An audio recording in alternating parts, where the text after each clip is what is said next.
Empower House Radio presents Empower Hour and our series on housing. In this series, we'll speak with different housing advocates here in San Antonio and Bexar County. This is Empower Hour with Empower House Radio. We are speaking with Erin Hahn.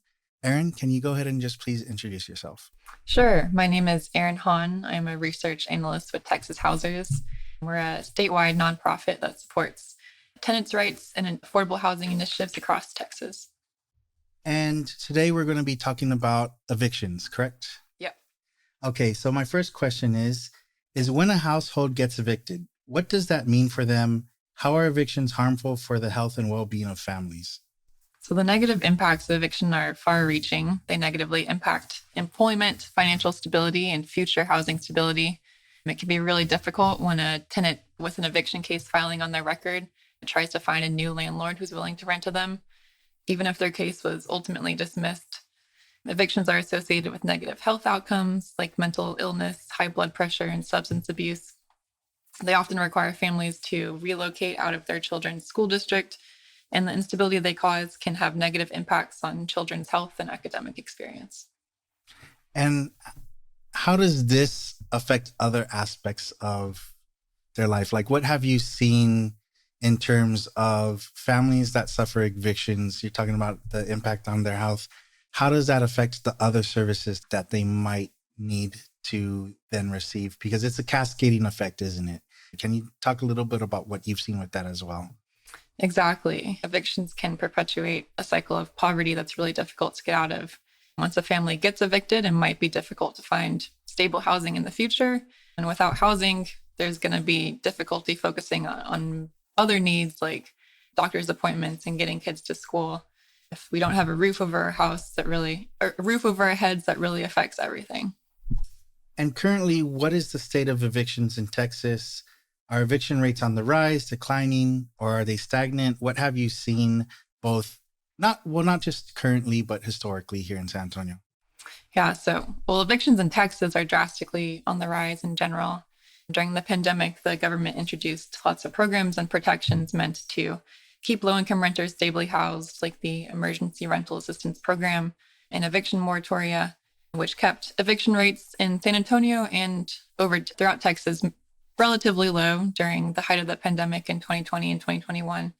But when these temporary measures expired in 2022, eviction rates in the city and in Texas rocketed back.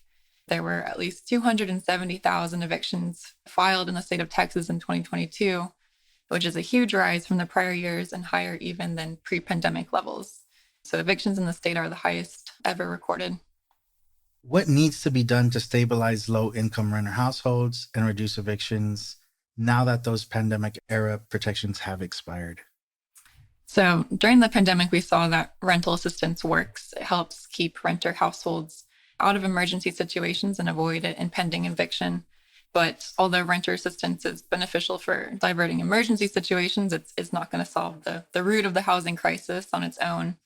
In Texas, there are only 25 rental units available and affordable for every 100 extremely low-income households who need one.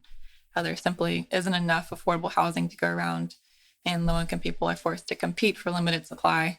So there needs to be more affordable housing built in Texas, particularly units that are affordable to people with the lowest incomes who are making 30% or less of the area median income. But there must also be a strengthening of tenant protections, as Texas has some of the weakest in the country. For example, better protections for voucher holders so that they don't face discrimination by landlords in the private market, giving tenants a right to counsel, which would ensure that tenants in eviction court have access to an attorney, and giving tenants an opportunity to cure an eviction, which would give tenants a short period of time to pay their back rent before the landlord can file for an eviction.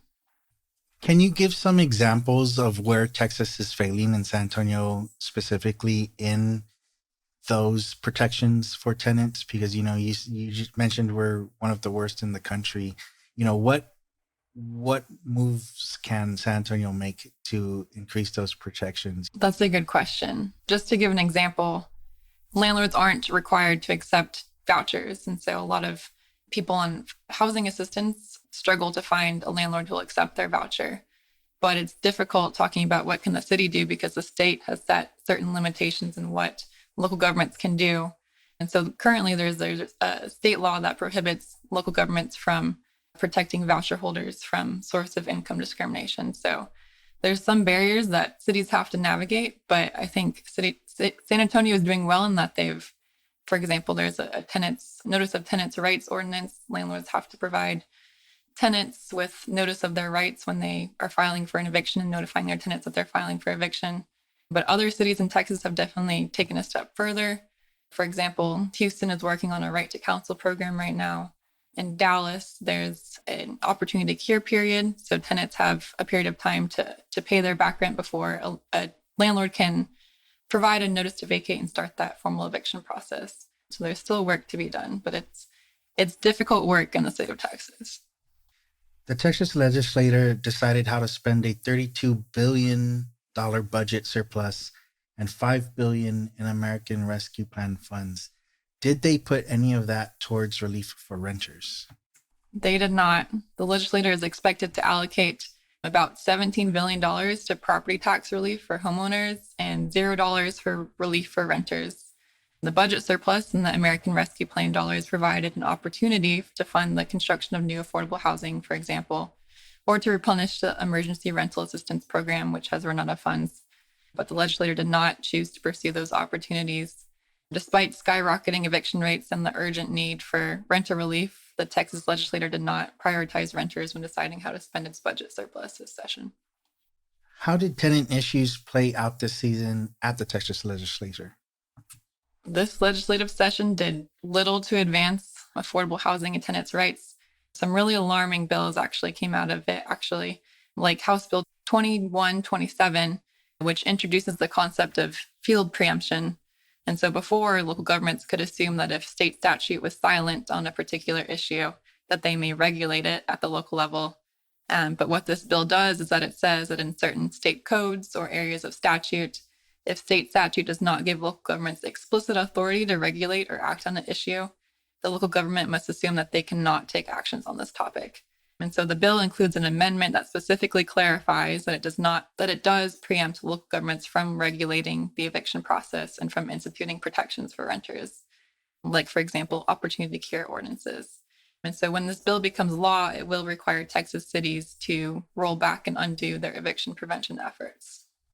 Are any of these efforts being put into place to combat what maybe people might think as an influx of immigration, or maybe trying to encourage people to buy instead of rent? What are kind of some of the more controversial thoughts towards this? Or I don't know if they're controversial, but the thinking behind some of these bills that are being passed. It's hard to know the thinking behind some of these just very blatantly hateful bills that are being passed. But I think there definitely is attitudes in the Capitol, hostile attitudes towards people who are coming in from outside our country. Just a lack of understanding of the hardship that low-income people endure and how hard they work to secure housing. You mentioned that a lot of the funding is going towards property tax relief. But with property taxes continuing to go up and with mortgages continuing to fluctuate, is that really going to do anything for evictions? No. There was little of the budget, or none of the budget surplus went towards programs that would provide relief for renters. And so there was definitely much more motivation to help homeowners. Homeowners just have a bigger presence at the Capitol. There's more lobbying groups. Homeowners generate revenue for the state. And so it's unfortunate that tenants' rights were not prioritized. Can you go over some of the resources and the options that renters who may find themselves facing eviction or who may find themselves in contention over a landlord with fixing up their properties and they're afraid of retaliation? Can you just go into some of the kind of things that they can do to combat that?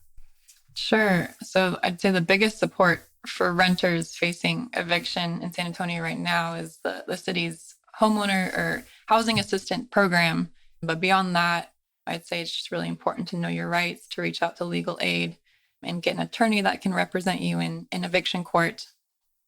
And for people who are low income and are afraid of maybe the cost that might be incurred in challenging landlords in court. Are there any places here in San Antonio that they can go to for maybe pro bono advice at least, or just assistance where, they're not going to be paying out of a ridiculous sum out of pocket? Yep. So that would be legal aid. And there are several legal aid organizations that serve San Antonio. You're with Texas Housers, a nonprofit organization here that supports low income Texans' efforts to achieve the American dream of a decent, affordable home in a neighborhood of their choosing. Can you just go into what Texas Housers does and the services that you provide? Sure. So we are a nonprofit agency that supports tenants' rights and affordable housing in kind of several ways.